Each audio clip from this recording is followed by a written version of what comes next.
Hi everyone, आज हम शुरू करने वाले हैं BSc third year mathematics paper 2 जो हम शुरू कर रहे हैं। ऑलरेडी इसका इंट्रोडक्शन आ जा चुका है कि क्या कौन सी बुक हमें लेना है और कौन कौन से टॉपिक हमें पढ़ना है। आज हम क्या करने वाले हैं, कॉम्प्लेक्स एनालिसिस का जो चैप्टर आपका 1 है कॉम्प्लेक्स नंबर, वही स्टार्ट करने वाले हैं। ठीक है, और ये वीडियो स्पेशल दीनदयाल उपाध्याय गोरखपुर विश्वविद्यालय और सिद्धार्थ यूनिवर्सिटी के लिए है। और यूनिवर्सिटी में जो भी स्टूडेंट हैं अपना सिलेबस सेंड करें हमारे टेलीग्राम ग्रुप में और वहाँ से मैच करेंगे, आपको बता दिया जाएगा। बेसिकली मैंने पिछली वीडियो में हमने बताया था कि topics section A section B में कौन कौन से टॉपिक आप आएंगे, है ना। इसमें 3 डिवाइड्स पार्ट्स हैं, है ना। तो चलिए हम पहला पार्ट है सेक्शन ए करेंगे, जिससे कम 2 क्वेश्चन तो आने ही आने हैं। ठीक है, 4 क्वेश्चन आएगा लेकिन आपको 2 ही क्वेश्चन करना है, तो 2 क्वेश्चन आपको करने हैं और कंपलसरी में आपको 1-2-3 क्वेश्चन मिल सकते हैं। यानी अराउंड आपको 25 से 26 मार्क्स का कॉम्प्लेक्स एनालिसिस से मिलने वाला है। ठीक है, तो आज बहुत बेसिक से शुरू करने वाले हम। चैप्टर 1 जो हमारा है क्या है, चैप्टर 1 कॉम्प्लेक्स नंबर, है ना। एकदम बेसिक से स्टार्ट करेंगे हम चैप्टर 1 कॉम्प्लेक्स नंबर। तो सबसे पहले हम आते हैं टॉपिक पे, कॉम्प्लेक्स नंबर आया कहाँ से और क्यों ज़रूरत पड़ी हमें कॉम्प्लेक्स नंबर की, किसने सबसे पहले दिया था। तो अभी तक आपने हमारे चैनल को सब्सक्राइब नहीं किया है तो जल्दी से सब्सक्राइब करें और बेल आइकन को प्रेस करें, ताकि अगर हम वीडियो जब भी अपलोड करें तो सबसे पहले आपको नोटिफिकेशन मिल सके। ठीक है, तो चलिए शुरू करते हैं।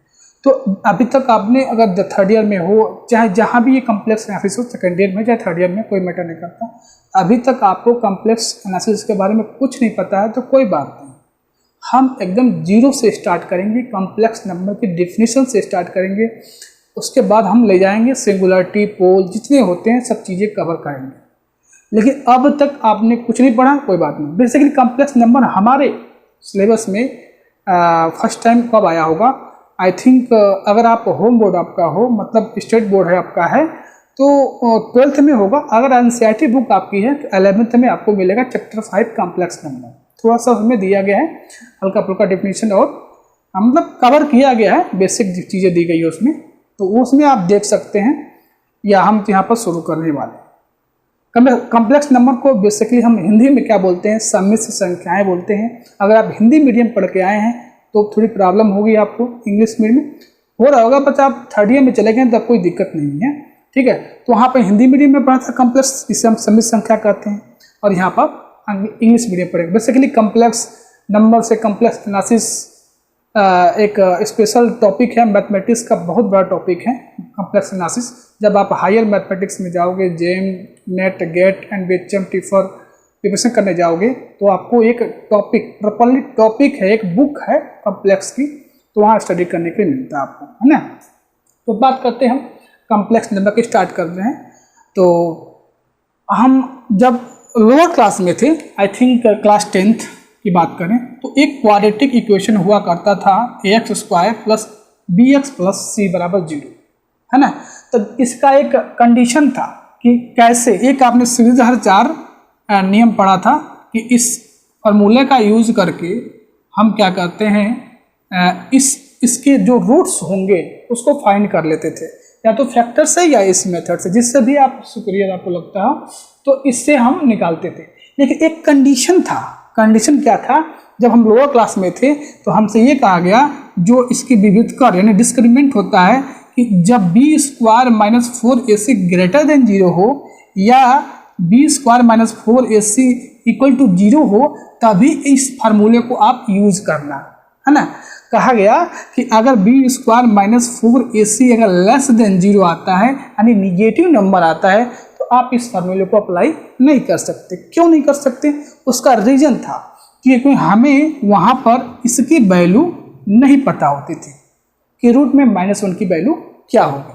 ठीक है, इसलिए हमसे कहा गया कि जब ऐसा कंडीशन आता था इस क्वाड्रेटिक इक्वेशन को इक्वेट करने पे, हमसे कहा था, हमसे ये कहा गया कि नो रियल रूट, है ना, मतलब इस इक्वेशन के कोई आपको रियल रूट नहीं मिलेंगे, ऑब्वियस नहीं मिलेंगे, इमेजिनरी मिलेंगे, आपको कॉम्प्लेक्स नंबर मिलेंगे। तो ये कहा गया। एक चीज़ और, आप अगर आपसे कहा जाए कि इस इक्वेशन को सॉल्व करिए, ठीक है, तो आप इजीली निकाल लोगे +-1। हाँ, ऑब्वियस है, इंटीजर आपको मिल जाएगा। लेकिन आपने इसी क्लास में 10th में आपने ये इक्वेशन, आपसे कभी ये नहीं कहा गया होगा कि इसकी वैल्यू क्या आएगी, है ना, ये नहीं बताया जाता है। जब आप 11th में जाते हो तब आपसे कहा जाता है कि हाँ इसकी भी वैल्यू होती है। क्यों नहीं होती वैल्यू? क्योंकि यहाँ पर हमें जब यहाँ पर करेंगे तो ये -1 आएगा, और जब यहाँ करोगे तो रूट में क्या मिल जाएगा, -1 मिल जाएगा, और रूट में -1 की वैल्यू हमें वहाँ रियल नंबर तक हमको पता होता है। तो 11th में जाते हैं तब पता चलता है कि नहीं, इसकी भी वैल्यू एक होती है, एक इसका सिंबल होता है ना। उस सिंबल को हम बोलते हैं क्या, आई बोलते हैं, या इसको हम आयोटा बोलते हैं। एक मैथमेटिशियन थे WR हैमिल्टन, उन्होंने ही बताया था इसके बारे में फर्स्ट टाइम कि हाँ इस इक्वेशन का भी सॉल्यूशन होगा। क्या होगा, x +- आयोटा, है ना। तो उन्होंने इसका बताया था कि इसका सॉल्यूशन क्या आएगा। ओके, तो लोअर क्लास में हमें नहीं पता बताया जाता है कि इसकी वैल्यू क्या है, हम कहते थे इसके पास रियल रूट्स है ही नहीं, क्योंकि हमें पता ही नहीं होता है। तो ये थोड़ा कुछ बेसिक चीज़ें रही। तो इसको उन्होंने नाम दे दिया कि -1 की जो वैल्यू होगी वो आयटा, यानी स्मॉल आई से उन्होंने इसको सिंबल दे दिया। ठीक है, अब थोड़ा हम पावर्स ऑफ मतलब आई मतलब आयटा के बारे में बात करते हैं। पावर ऑफ आई, या इसको हम आयोटा भी बोलते हैं। तो हमने क्या बताया आपको कि आई की वैल्यू जो -1 होती है, जब स्क्वायर करोगे तो क्या मिल जाएगा, -1 मिल जाएगा। अगर हमें आई क्यू की वैल्यू पता करनी हो तो I² कर सकते हैं, यानी -1 मल्टीप्लाई तो क्या हो जाएगा, माइनस आयटा हो जाएगा I⁻³ की वैल्यू। अब बात करेंगे हम I⁻4 की, तो I⁻Q लिख सकते हैं। I⁻Q की जो वैल्यू है माइनस आयटा होता है। हाँ, तब यहाँ पर -आयटा², इसकी वैल्यू क्या होती है, -1 होती है, यानी इसकी वैल्यू क्या आएगी, 1 आएगी। ओके, अब यहाँ से I⁵ का आपको निकालना हो तो I⁴ इंटू आई करें तो क्या आएगा, 1 मल्टीप्लाई आयटा, हमने इसकी वैल्यू यहाँ पर रख दी तो यह आयटा मिल जाएगा। I⁻6 की value 5 into iota, iota into iota minus iota या -1 मिल जाए। ऐसे ही आप वैल्यू निकाल सकते हैं। इसका जनरल फॉर्म एक आप देख लीजिए, I⁴k की वैल्यू 1 होती है, I⁴k+1 की वैल्यू क्या होती है, आयटा होती है। I⁴k+2 की वैल्यू -1 होती है, और I⁴k+3 की वैल्यू माइनस आयटा होती है ना। तो ये कुछ जनरल वैल्यू है जो आप इजीली निकाल सकते हैं, where k is integer. Okay, तो ये आयोटा के बारे में था, आई के बारे में। अब हम चलेंगे व्हाट इज कॉम्प्लेक्स नंबर। हम ऑलरेडी जान चुके हैं, मतलब हम पता है कि जो आयोटा किस लिए आया, इसलिए आया क्योंकि इस इक्वेशन का हमारे पास सॉल्यूशन नहीं हुआ करता था। तो WR हैमिल्टन एक मैथमेटिशियन थे जिन्होंने इसका नाम दिया कि हाँ इसका भी सॉल्यूशन होगा, x +- आयोटा, है ना। तो चलिए अब हम जानेंगे कॉम्प्लेक्स नंबर क्या होता है। तो आइए देखते हैं कॉम्प्लेक्स नंबर की डेफिनेशन क्या है। तो आइए कॉम्प्लेक्स नंबर की डेफिनेशन देखते हैं। A number of the form a + eta b where a and b are real number, ठीक है, a and b are real number is called complex number, and it is denoted by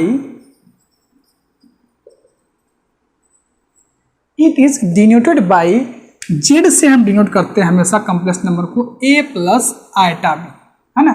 कोई भी number अगर इस format का होगा तो हम उस नंबर को बोलेंगे वो कॉम्प्लेक्स नंबर है, ठीक है। अब थोड़ा सा देखते हैं इसको हम क्या बोलते हैं, इसको बोलते हैं रियल पार्ट, है ना। इसको हम क्या बोलते हैं, इमेजिनरी पार्ट। ओके, जहां वे ए एंड बी क्या होते हैं, रियल नंबर होते हैं। रियल नंबर को पता ही है क्या होता है ना। तो अब इसका शॉर्ट नोटेशन है कि अगर हम बात करें कि अगर इसको हमको लिखना, इस ए को हम क्या बोलते हैं, real of Z equal to A and image of Z equal to B, है ना। अब तो कोई भी number A plus iota B form का होगा तो उसे हम कहेंगे कॉम्प्लेक्स नंबर। एग्जाम्पल देख लेते हैं, एग्जाम्पल देखते हैं। एग्जाम्पल देखिए, जेड इजकल टू अगर हम 0 लेते हैं, है ना, तो क्या 0 एक कॉम्प्लेक्स नंबर है कि नहीं है? बिल्कुल है। क्यों है? क्योंकि 0 प्लस हम लिख सकते हैं आइटा इंटू 0 लिख सकते हैं। ओके, लिख सकते हैं, जिसका रियल पार्ट क्या है, 0 है, और इमेजिनरी पार्ट भी क्या है, 0 है। तो A0 भी एक कॉम्प्लेक्स नंबर है। जैसे अगर हम बात करें 2 प्लस आइटा 3 आइटा, ये भी एक कॉम्प्लेक्स नंबर है। इसका रियल पार्ट 2 है, इमेजिनरी पार्ट क्या है, 3 है।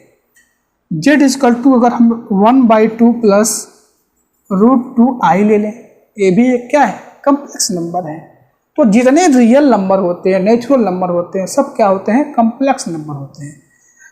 क्या होता है, set of natural number, subset of integers, integer subset of rational number, rational आपका रियल का सबसेट, और रियल क्या होता है, कॉम्प्लेक्स का सबसेट होता है। तो ये कुछ कॉम्प्लेक्स नंबर क्या होता है, एग्जाम्पल आपने देख लिया। अब हम बात करेंगे कि दो कॉम्प्लेक्स नंबर इक्वल कब होते हैं, ठीक है। तो चलिए देखते हैं कि इक्वल कॉम्प्लेक्स नंबर, दो कॉम्प्लेक्स नंबर इक्वल्स कब होते हैं। तो आइए देखते हैं equals of complex number, equals of complex number.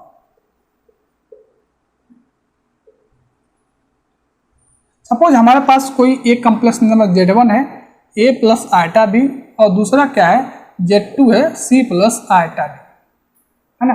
तो ये दोनों इक्वल्स कब होंगे, if Z1 equal to Z2 then a equal to c and b equal to d, है ना। दो कॉम्प्लेक्स नंबर कब होंगे, जब उसका रियल पार्ट रियल के इक्वल होगा और इमेजिनरी पार्ट जो है आपका इमेजिनरी पार्ट के इक्वल होगा। ये रहे इक्वल्स ऑफ कॉम्प्लेक्स नंबर। तो आइए देखते हैं कॉम्प्लेक्स नंबर कुछ ऑपरेशन के बारे में जानते हैं। फंडामेंटल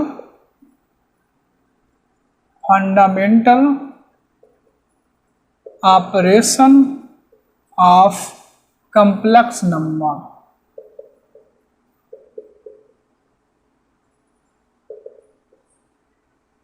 सबसे पहले इसमें आता है आपका एडिशन। एडिशन के बारे में बात करेंगे, दो कॉम्प्लेक्स नंबर को कैसे ऐड करते हैं। सपोज हमारे पास एक कॉम्प्लेक्स नंबर Z1 है a प्लस आइटा बी, और Z2 है c प्लस आइटा डी। तो Z1 प्लस Z2 क्या होगा, देखिए हमेशा रियल को रियल के साथ, यानी a plus c plus iota b plus d। Example लें इस पर, Z1 is equal to 3 plus 4 iota लें, और Z2 इजकल टू ले लें 5 प्लस 6 आइटा लें। तो Z1 प्लस Z2 क्या हो जाएगा, इसको साथ इसको ऐड करेंगे 8 प्लस 11 आइटा, है ना। अब इसमें एडिशन में क्या होता है, जो आपके प्रॉपर्टीज होते हैं, क्लोजर लॉ, एसोसिएटिव लॉ, है ना, जैसे प्रॉपर्टीज होते हैं। पहला क्या होता है,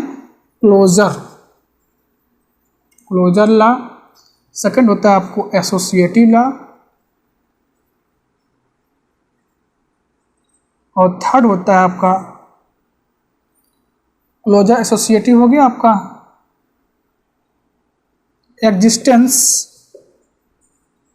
existence of identity fourth existence of inverse, है ना। तो ये जो फोर प्रॉपर्टी है, closure law, associative, existence of identity, existence of inverse, ये जो एडिशन है ना, इस सारी प्रॉपर्टी को सेटिस्फाई करता है। ओके, ये फोर प्रॉपर्टी जो है आपका associative, closure, associative, existence of identity, existence of inverse. एक और ऐड कर लेते हैं, कम्यूटेटिव, कम्यूटेटिव ला। मतलब इसका मीनिंग क्या है कि हमारे पास दो अगर कॉम्प्लेक्स नंबर है, उनको ऐड करें तो ये भी क्या आएगा, एक कॉम्प्लेक्स नंबर ही आएगा।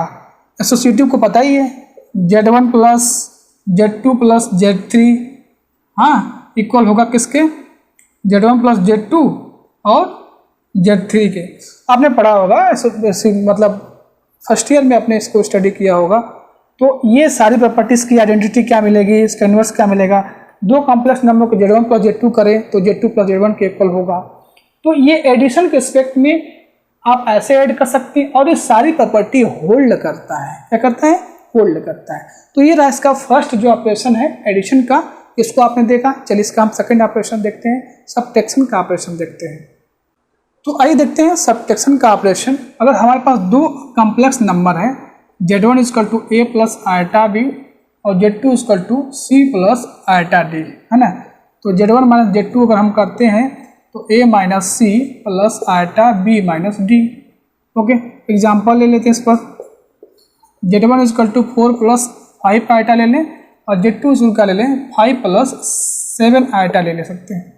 तो जब Z1 माइनस Z2 करेंगे तो 4 माइनस 5 प्लस आयटा 5 माइनस 7, यानी -1 प्लस आयटा क्या आएगा आपका, -2 आएगा, यानी -1 2 आयटा, है ना।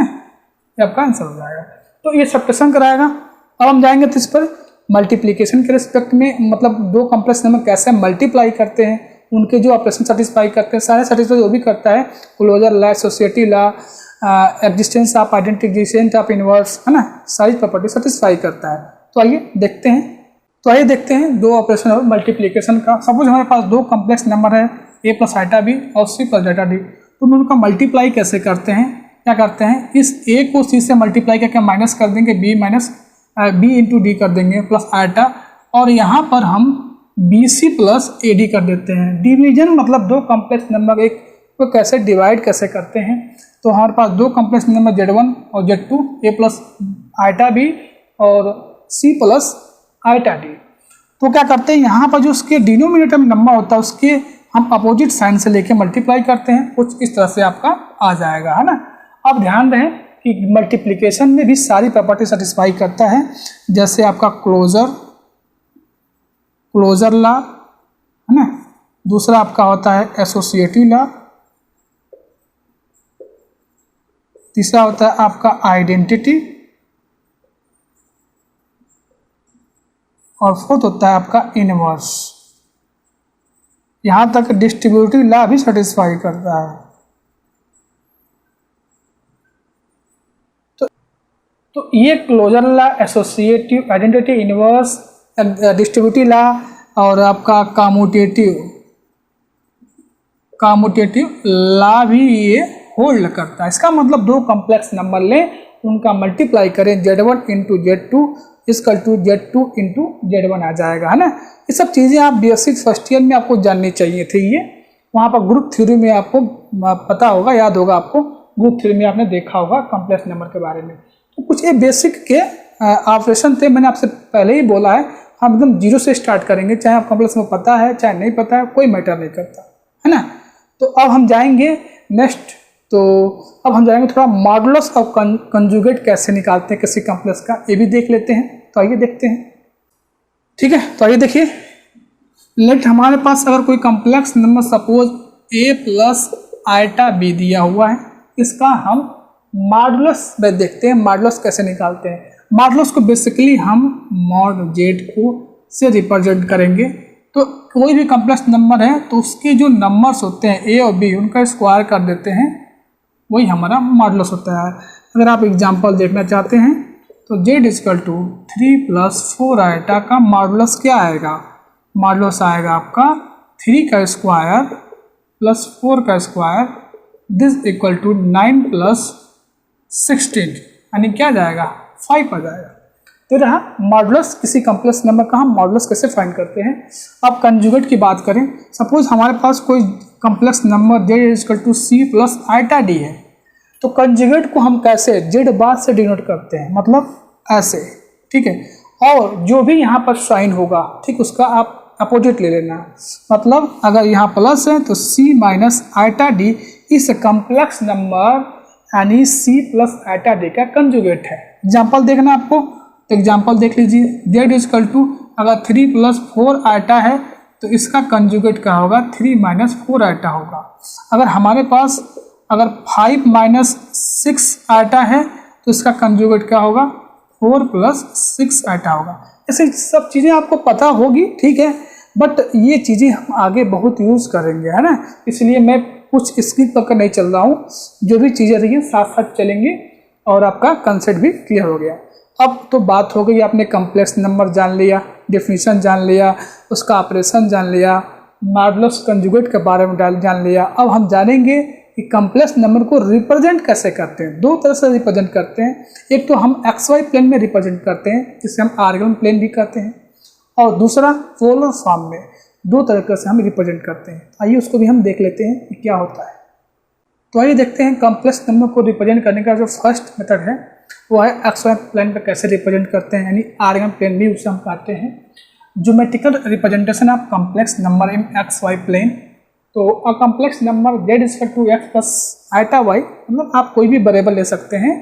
या हमने डिफिनेशन में a प्लस आइटा भी आपको लिखवाया था, तो इसका मतलब ये नहीं कि वही एक कॉम्प्लेक्स नंबर होता है ना। x प्लस आइटा y इस फॉर्मेट का कोई भी नंबर होगा वो कॉम्प्लेक्स नंबर होगा।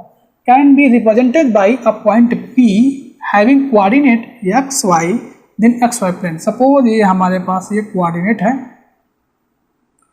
ये आपका क्या है एक्स एक्सिस है और ये आपका क्या है वाई एक्सिस। तो ये डिस्टेंस है एक्स, सपोज यहाँ पर कोई पॉइंट है आपका एक्स वाई, आपका जेड प्लस आइटा वाई, और यहाँ से जो डिस्टेंस है ये वाई है ना। तो इस तरह से हम रिप्रेजेंट करते हैं एक्स वाई प्लेन पे। मैं आपको एग्जांपल से समझाता हूँ। जैसे सपोज मैंने आपको यहाँ पर एग्जांपल लिया कि हमें 2 plus 4 iota and z1 equal to, और z2 इक्वल टू मैं दूसरा ले लिया -2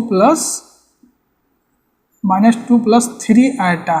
इसको हमें एक्स वाई प्लेन पर ड्रा करना है।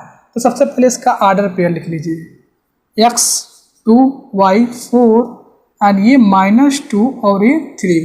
सिंपल है, आप बहुत इजी समझ सकते हैं। ये आपका 1 है 2 है और 4 कहीं आपका 1 2 3 4 कहीं आपका यहाँ आएगा, है ना। तो ये पॉइंट से कहाँ जाकर इंटरसेक्ट करेगा, इस पॉइंट पे जाके इंटरसेक्ट करेगा, जिसका हमने नाम दे दिया a। तो 2 कामा 4 हो जाएगा। अब सेकंड पॉइंट इसमें क्या आपका है -2 कामा 3 है, -2 कामा 3 है। तो जहाँ पर ये इंटरसेक्ट करेगा ये पॉइंट हमारा क्या हो जाएगा, ये जो z1 हमने लिया था 2 प्लस 4 आइटा वो यहाँ पर है, यानी इस पॉइंट पर है। ये नाम दे दिया मैंने इसको 2 कामा 4, है ना। उसके बाद -2 यानी 1 यहाँ, -2 आपका यहाँ पर आएगा, 3 आपका है कहीं यहीं पर आएगा। तो ये कोई जो पॉइंट है, यानी बी पॉइंट हमने इसका नाम दे दिया -2 कामा 3 दे दिया। यानी जो ये -2 प्लस 3 आइटा है ना, वो इस पॉइंट पर यहाँ पर है और 2 प्लस 4 आइटा यहाँ पर है। बेसिकली हम कॉम्प्लेक्स नंबर को आर्डर प्लेन में राइट कर लेंगे, उसके बाद हम एक्स वाई प्लेन में इजीली ड्रा कर सकते हैं, है ना। तो ये रहा मेथड आपको कॉम्प्लेक्स नंबर कैसे हम एक्स वाई प्लेन पे ड्रा करते हैं। सेकंड आपका जो रिप्रेजेंटेशन है वो है पोलर फॉर्म। तो आइए उसको भी देख लेते हैं, पोलर फॉर्म क्या है और कैसे रिप्रेजेंट करते हैं किसी कॉम्प्लेक्स नंबर को पोलर फॉर्म में। ओके, तो आइए देखते हैं polar form of complex number. Suppose हमारे पास कोई कॉम्प्लेक्स नंबर क्या है, z है a plus X plus iota b ले लेते हैं, आइटा y ले लेते हैं। इस कॉम्प्लेक्स नंबर का पोलर फॉर्म क्या होता है, तो the polar form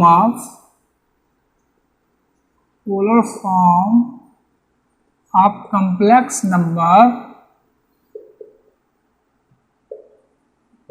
is given bye,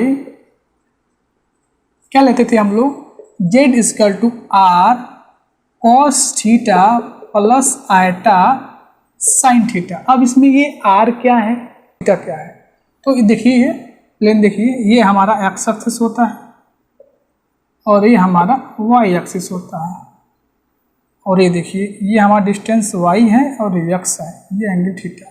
ये पॉइंट यहाँ पर हमें आपका है एक्स वाई है, यही जो पॉइंट r होता है ना X square plus Y square, ये। तो इसमें जो r कैसे निकालते हैं, r को हम क्या करते हैं, जो हमारा कॉम्प्लेक्स नंबर गिवन है ना, इसको हम X square plus Y, basically ये मॉड ऑफ z निकाल लेते हैं, ठीक है। r हमें यहाँ से मिल जाता है, और जो एंगल होता है, यानी एंगल क्या होता है, tan inverse y by x, है ना।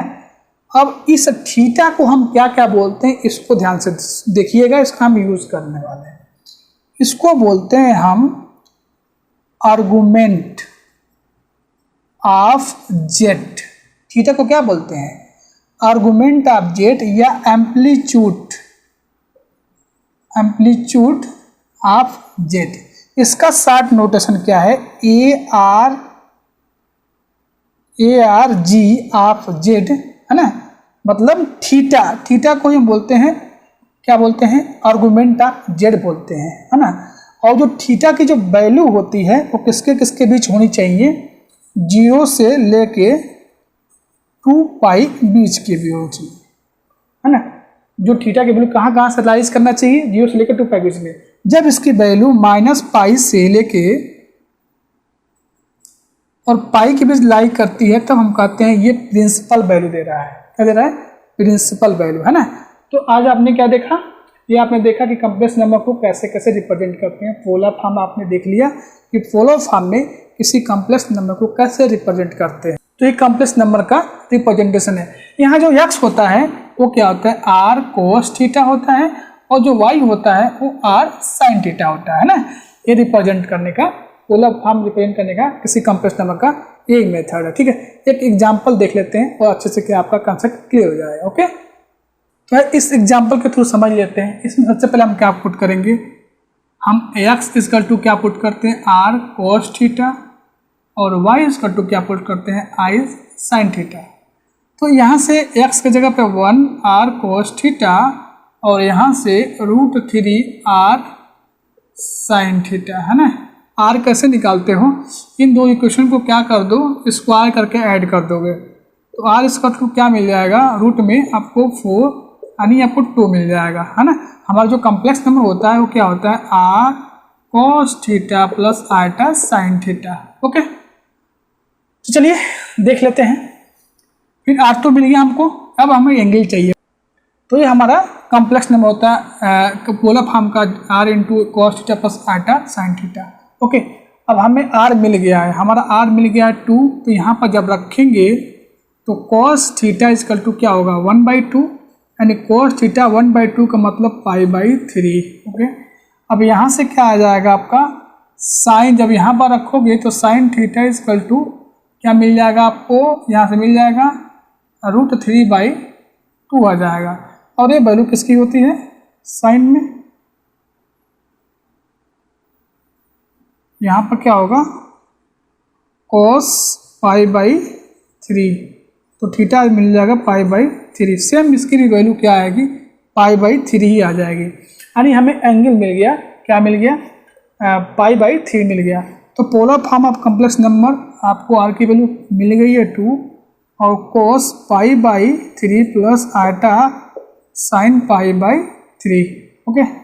तो जो ये कॉम्प्लेक्स नंबर था, इसका जो ये पोलर फॉर्म है ये है 2 into cos π/3 plus iota sine π/3। कुछ नहीं किया मैंने, इसको हमने इसको हमने एज्यूम को लिया क्या, r cos थीटा, इसको हमने क्या किया, अब दोनों को स्क्वायर करके ऐड कर दिया था। r की वैल्यू हमें मिल जाएगी, क्या मिल जाएगी, यहाँ से हमारा जो मॉड, तो यहाँ से हमारा जो r की वैल्यू मिल गई वो क्या मिलेगा, 2 मिल गया, तो r मिल गया, थीटा चाहिए हमको। अब यहाँ से तुम थीटा निकाल सकते हो, अब क्या कर दो, चाहो तो दोनों को डिवाइड करके निकाल सकते हो। जैसे 2 में, अगर 2 में आप 1 से डिवाइड करोगे तभी निकल जाएगा। या डिवाइड करोगे ना तो tan थीटा इक्वल टू क्या मिल जाएगा, tan थीटा इक्वल टू √3 मिल जाएगा। ऐसे भी कर सकते हैं आप, तो यहाँ से π/3 भी मिल जाएगा। तो इस जो कॉम्प्लेक्स नंबर है 1 + i√3, इसका जो पोलर फॉर्म है ना ये है ना। तो ऐसे निकालते हैं किसी कॉम्प्लेक्स नंबर का पोलर फॉर्म। ओके, अब हम कुछ प्रॉपर्टी देखेंगे, आर्गुमेंट ऑफ जेड और मॉडुलस की जो प्रॉपर्टी होती हैं, कुछ प्रॉपर्टी हम देखेंगे। तो चलिए कुछ प्रॉपर्टी देखते हैं, आइए देखते हैं। तो आइए कुछ आर्गुमेंट ऑफ जेड की प्रॉपर्टी हम देखते हैं। बेसिकली आपको पता ही है आर्गुमेंट ऑफ जेड किसे कहते हैं, थीटा, जो पूरा फॉर्म में जो थीटा की वैल्यू होती है 0 से लेके 2π के बीच में, वही हमारा आर्गुमेंट ऑफ जेड होता है ना। तो अगर दो हमारे पास कॉम्प्लेक्स में Z1 Z2 है, उनका आर्गुमेंट निकालते हैं तो Z1 + Z2 + 2nπ, और n जो है ये सेटअप इंटीजर से बिलोंग करता है। अगर तो आर्गुमेंट ऑफ Z1 / Z2 निकालना हो तो यहाँ पर आपको सब्ट्रैक्ट करना पड़ेगा, यानी Z1 - Z2, argument of Z1 - argument of Z2 + 2nπ। कभी Z2 0 नहीं होना चाहिए और Zn बिलोंग करना चाहिए Z से। अब हमें कंजुगेट आप कोई कॉम्प्लेक्स नंबर Z है उसका कंजुगेट निकालना, कंजुगेट का आर्गुमेंट निकालना हो तो क्या हो जाएगा, माइनस, मैं बेसिकली ये ARG जो लिख रहा हूँ ना, ये है क्या, आर्गुमेंट ऑफ जेड है ना, जो इसे हम थीटा भी बोलते हैं ना, ये मैं लिख रहा हूँ। तो इसको हम आर्गुमेंट ऑफ 1/z भी लिख सकते हैं। और प्रॉपर्टी माइनस जेड है तो उसको लिख सकते हैं आर्गुमेंट ऑफ जेड +-π। अगर आर्गुमेंट ऑफ जेड के पावर n है तो उसको लिख सकते हैं n आर्गुमेंट ऑफ जेड। तो ये कुछ प्रॉपर्टीज थे आर्गुमेंट ऑफ जेड के, ठीक है। अब हम आर्गुमेंट ऑफ जेड या इसको हम बोल सकते हैं एम्पलीट्यूड ऑफ जेड, है ना। अब हम जानेंगे मॉड की, मॉडुलस की जो प्रॉपर्टी है इम्पोर्टेंट है, इसका यूज करेंगे, आप बहुत यूज करेंगे। तो मॉडुलस की प्रॉपर्टी एक बार आइए देख लेते हैं। तो आइए देखते हैं कुछ मॉडुलस की प्रॉपर्टी जान लेते हैं जो बहुत इंपॉर्टेंट है, हम आगे बहुत इसका यूज करेंगे, ठीक है। अभी ये बेसिक चीज़ चल रही है, बेसिकली मैंने इसको 2 पार्ट में डिवाइड किया है। पहला तो ये अभी जो आपको चल रहा है, जो सेकंड आएगा हम कुछ डिफिनीशंस करेंगे, ठीक है। अभी हम बात करते हैं इसके बारे में। देख लेते हैं properties of modulus. Mod Z equal, suppose Z हमारे पास कोई कॉम्प्लेक्स नंबर है a + i b या x + i y के फॉर्म में। Z1 Z2 जब आएगा दो कॉम्प्लेक्स नंबर ले लेंगे, जैसे a + i b और c + i d, है ना। तो मॉड जेड इक्वल टू क्या होता है, कंजुगेट का मॉडुलस इक्वल होता है, या -z के इक्वल होगा, या -z का कंजुगेट या z आइटा के इक्वल होता है। सबसे इम्पोर्टेंट चीज़ z × z कंजुगेट क्या होता है, मॉडुलस ऑफ जेड का स्क्वायर या कंजुगेट ऑफ मॉड का स्क्वायर, ये इम्पोर्टेंट है ना, आपको देखने को मिलेगा हर जगह। उसके बाद अगर दो कॉम्प्लेक्स नंबर का मल्टीप्लम में है, उनका मॉडुलस लें तो Z1 मॉडुलस Z2 मॉडुलस हो जाएगा। डिवाइड करें, Z1 / Z2 का अगर मॉडुलस लें तो उसको ये अलग अलग हो जाता है, मतलब Z1 मॉड और Z2 मॉड हो जाएगा, Z2 0 नहीं होना चाहिए। अब Z के पावर n का मॉडुलस निकाले तो मॉड Z के पावर n हो जाएगा, n नेचुरल से बिलोंग करता है। अगर मॉड Z = 1 होता है, इसका मतलब क्या है कि conjugate of Z = 1/z। Z1 + Z2 = हमेशा अगर दो कॉम्प्लेक्स नंबर है उनके मॉड की प्रॉपर्टी क्या होती है, Z1 + Z2 <= mod of Z + mod of Z2, okay. उसके बाद Z1 - Z2 क्या होता है, > Z1 - Z2। नेक्स्ट प्रॉपर्टी 9 आपकी क्या है, Z inverse = Z bar divide by mod of, इसको बोलते हैं multiplicative inverse of complex number. क्या बोलते हैं इसको, multiplicative inverse of complex number. और ये क्या है, r के पावर i थीटा = r होता है। e के पावर i थीटा का मतलब क्या हुआ, cos theta + i sin theta, है ना। आज हमने क्या जाना, कॉम्प्लेक्स नंबर की पूरी हिस्ट्री बता दी आपको कि क्यों आया, कौन बताया था, कॉम्प्लेक्स नंबर होता क्या है ना, इसका ऑपरेशन क्या होता है ना, ये भी आपने जाना। रिप्रेजेंटेशन क्या होता है, मॉडुलस क्या होता है, कंजुगेट क्या होता है, ये सारी चीज़ें आपको पता चल गई। प्रॉपर्टी भी आपने देख लिया। तो ये बेसिक चीज़ें हैं, इसको आप ध्यान में रखें, इसका जगह जगह आपको यूज आएगा तो वहाँ फिर प्रॉब्लम हो जाती है ना। मैं चाहता तो डायरेक्टली एनालिटिक फंक्शन शुरू कर देता, है ना। लेकिन वहाँ पर आपको दिक्कत होने लगती तो ठीक है, कोई दिक्कत नहीं, आधे घंटे का वीडियो है, इसको आप कवर कर लीजिए। उसके बाद हम थर्ड पार्ट इसका एनालिटिक फंक्शन ही लाएंगे, है ना। तो अब दूसरा जो इसका पार्ट आने वाला है उसमें हम जो बेसिक डिफिनीशन है, जैसे नेबरहुड क्या होता है, नेबरहुड ऑफ कॉम्प्लेक्स नंबर क्या होता है, ओपन सेट क्या होता है, क्लोज सेट क्या है, बाउंडेड ऑफ कॉम्प्लेक्स नंबर क्या होता है, इंटीरियर पॉइंट, एक्सटीरियर पॉइंट, और उसका फंक्शन में जाएंगे, किसी कॉम्प्लेक्स नंबर का लिमिट पॉइंट कैसे निकालते हैं, किसी कंटिन्यूटी ऑफ कॉम्प्लेक्स नंबर जानेंगे, डिफरेंशिएबिलिटी जानेंगे हम, है ना, यूनिफॉर्म कंटिन्यूअस के बारे में जानेंगे। तो सिर्फ एक वीडियो में वो जो डिफिनीशन है ना वो बहुत यूज होगा, है ना। तो वो एक वीडियो में पूरा हम डिफिनीशन कवर करेंगे, है ना। मतलब ओपन सेट, क्लोज सेट, जो आपने मैट्रिक्स में पढ़ा है, आप सेकेंड ईयर में रियल में पढ़े होंगे, तो वो चीज़ें हम सारी कम्प्लेक्स में भी पढ़ेंगे, है ना। सब कोई नहीं बताता है, डायरेक्ट एनालिटिक फंक्शन शुरू कर देते हैं, लेकिन क्या फ़ायदा, एक लेक्चर और लेते हैं और पूरा बेसिक से क्लियर करते हैं, ताकि आपको डिफिनेशन क्लियर रहेगा। तो वहाँ पर तो बार बार नेबरहुड आएगा, ओपन सेट आएगा, है ना, ये सब चीज़ें आती रहेगी, बाउंडेड आएगा, कंटिन्यूटी आएगा, डिफरेंशिएबिलिटी आएगा, तो वहाँ आपको दिक्कत ना हो, इसलिए हम इसका सेकंड पार्ट लाएंगे कॉम्प्लेक्स चैप्टर 1 कॉम्प्लेक्स नंबर का, जिसमें हम बेसिक डिफिनीशन सारा कवर कर लेंगे। ओके, वीडियो अच्छा लगे तो लाइक करिएगा, वीडियो अच्छा लगे तो, नहीं लगे तो, या कोई सजेशन देना चाहते हैं तो वीडियो को कमेंट करिए, और आप हमारे टेलीग्राम ग्रुप या व्हाट्सएप ग्रुप में भी ज्वाइन हो सकते हैं। वीडियो डिस्क्रिप्शन में आपको लिंक मिल जाएगा, ज्वाइन हो जाइए, आपस में डिस्कस करिए, नहीं आएगा तो हम वहाँ पर हेल्प करेंगे आपकी। ओके, चलिए मिलते हैं नेक्स्ट वीडियो में, पार्ट 2 कॉम्प्लेक्स नंबर, जिसमें हम बेसिक डिफिनीशन क्लियर कवर करेंगे। Okay, thank you, bye bye.